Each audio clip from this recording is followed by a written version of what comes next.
Seorang pria tidak dikenal membagi-bagikan uang di pinggir jalan Veteran Banjarmasin, tepatnya di depan Fakultas Kedokteran Universitas Lambung Mangkurat, Senin pagi.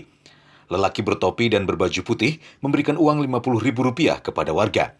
Semakin lama kian banyak warga yang datang berkerumun, membuatnya kesal dan meninggalkan lokasi dengan menggunakan sepeda motor. Menurut warga, aksi lelaki yang membawa anaknya itu sudah 2 kali dilakukan di lokasi yang sama tanpa mengetahui maksud dan tujuannya. Itu sudah 2 kali, pertamanya sekitar 2 bulan yang lalu.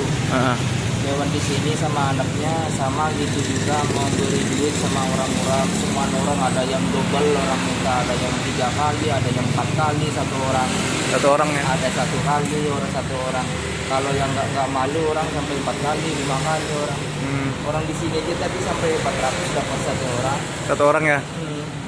Itu Intinya terus penting minta dibelinya, minta dibelinya. ada yang tahu nggak siapa sosok itu, Pak? Nggak Pria tuh tahu. nggak kenal ya? Nggak tahu, pokoknya itu berjalan kaki nggak pakai sandal sama anaknya itu. Aksi itu memicu kerumunan orang dan sempat memacetkan arus lalu lintas di kawasan tersebut. Dari Banjarmasin, Tim Liputan, Kalsel 1net.